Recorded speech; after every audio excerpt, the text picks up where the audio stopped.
Let's just take you to some live pictures of Mar-a-Lago, Florida. This is Palm Beach, and there we can see the arrival of, we believe, in this vehicle to be the Israeli Prime Minister Benjamin Netanyahu, who will today be in Florida meeting with President Donald Trump. It is the 6th meeting between the two leaders, expected to discuss a range of issues, we believe, primarily the second phase of that Gaza ceasefire. We can just see who's now coming out of that vehicle, as well as a host of other issues in the Middle East, including Iran, Syria and Lebanon.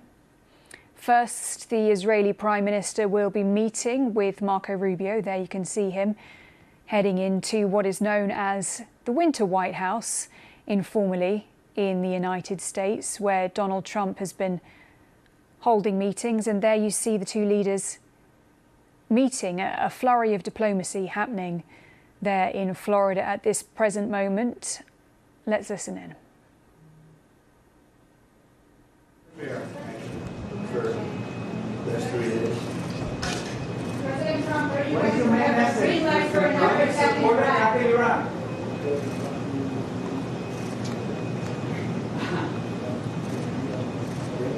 Mr. President, how quickly do you hope to move to phase 2 of the peace plan for Gaza? And are you worried that Israel could be slow walking? But there has to be a disarmament, we have to disarm with Hamas. So one of the things we'll talk about certainly, but there has to be a disarming of Hamas. Otherwise, very quickly. Yeah. Can you say anything more about the explosion in Venezuela that you mentioned in a radio interview? Did the military do that? Can you share any more details about that? Well, that doesn't matter, but there was a major explosion in the dock area where they load the boats up with drugs. They load the boats up with drugs, so we hit all the boats, and now we hit the area. It's the implementation area. That's where they implement, and that is no longer around. Is that the only strike that the U.S. has done inside? I don't want to comment. Yesterday there was an explosion overnight, and the Russians say that Ukraine tried to hit the residence of President Putin. Do you have any information to corroborate? No, I don't know about it, actually. I just heard about it, actually, but I don't know about it. Did you speak with That would be too bad. That would not be good. What was the outcome of your telephone call with President Putin? I had a very good talk this morning. I waited until this morning because it was pretty late by the time we finished, 2:30 in Russia, 2:30 in the morning. We had a very good talk.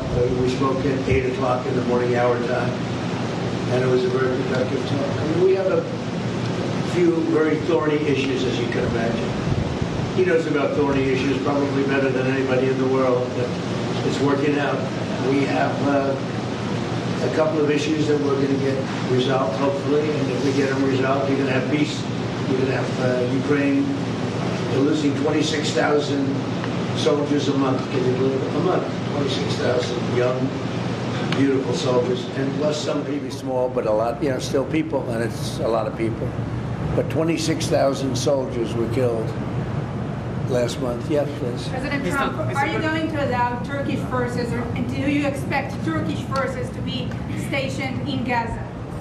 So I have a great relationship with President Erdogan, and we'll be talking about it. And if it's good, I think that's good. And a lot will be having to do with Bibi. We're going to be talking about that. But Turkey's been great, and he's been, excellent as far as I'm concerned. I don't know about you. To me, he's been very good.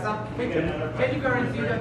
Sure. Yes. Could you tell me a little bit about your relationship with Prime Minister Netanyahu and how important it is for you to see him be pardoned by the Israeli president? Look, he's a wartime prime minister. He's done a phenomenal job. He's taken Israel through a very dangerous period of trauma. Israel, with other people, might not exist right now, if you want to know the truth. That's a pretty big statement, but it's true. I feel that. You had the wrong prime minister. Israel right now would not exist because they were met with a force the likes of which very few countries could have handled. And we worked together, and we were extremely victorious, to put it mildly. Now I hear that Iran is trying to build up again, and if they are, we're going to have to knock them down. We'll knock them down. We'll knock the hell out of them. But hopefully that's not happening. I heard Iran wants to make a deal. If they want to make a deal, that's much smarter. You know, they could have made a deal the last time before we went through, you know, a big attack on them, and they decided not to make the deal. They wish they made that deal. So I think, again, they should make a deal. They want to make a deal, but sometimes that doesn't happen. Yeah, please. Mr. Trump, right, Nadav Elimelech, 24 News Israel.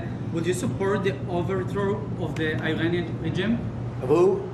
Iranian regime. I'm not going to talk about overthrow of a regime. It's, they've got a lot of problems in Iran. They have tremendous inflation. Their economy is bust. Their economy is no good. And I know that people aren't so happy, but don't forget, every time they have a riot or somebody forms a group, little or big, they start shooting people. You know, they kill people. And the people tend to, I've watched this for years. There's tremendous discontent. They form 100,000, 200,000 people. All of a sudden, people start getting shot. And that group disbands pretty quickly. So I've watched it for years. They're vicious, vicious people. Yeah. Mr. President, will you support an attack, Israeli attack on Iran, if Iran will not have a deal? If Iran will continue with their ballistic missiles and also nuclear weapons? If they will continue with the missiles, yes. The nuclear, fast. Okay? One will be yes, absolutely. The other was, we'll do it immediately. Mr. President, Yaron Avraham from Channel 12 News. What are your plans regarding Gaza for the next few weeks? Well, we're going to be dealing on Gaza. That's why this very great Prime Minister is here right now. We're talking about Gaza. We're talking about a lot of things. We have about 5 major subjects that we're discussing, and Gaza will be one of those subjects. Mr. President, can you guarantee that the last hostages, Ran Philip, will be released before we continue to the second phase of the Gaza plan? Well, let's put it this way.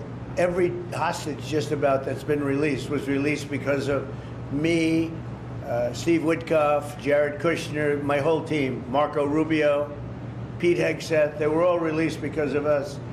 None were released in the Biden administration, none. They were all released because of us. Then we had a lack of releases with respect to the dead. And all of a sudden they started coming back because I said, nope, you said you could do. We have one wonderful young man whose parents are right now inside.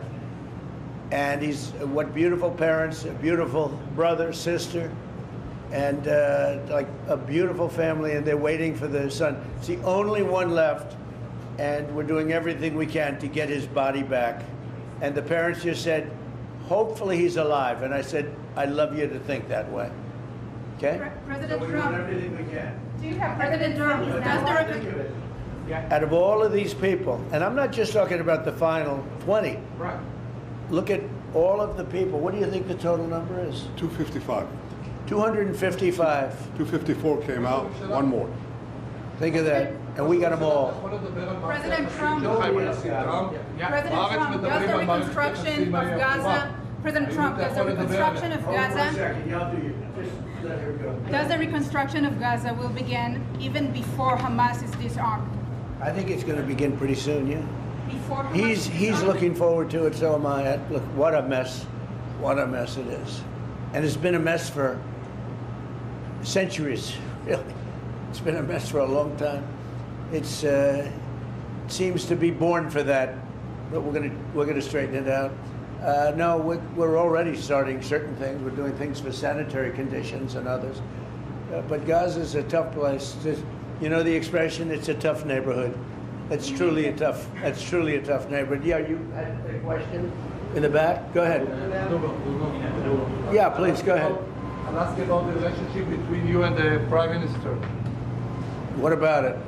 They said that there is no relationship, good relationship between you. I don't think it can be better. We just won a big war together. You know, if we didn't beat Iran, you wouldn't have had peace in the Middle East because nobody would have been able, the Arab countries who have been fantastic would not have been able to make a deal.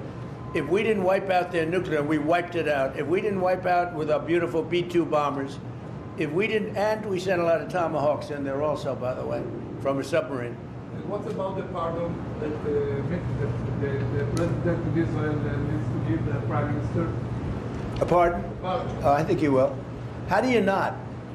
He's a wartime prime minister who's a hero. How do you not give a pardon? You know, I think it's a very hard thing not to do it. I spoke to the president, and it's on. I mean, he tells me it's on its way.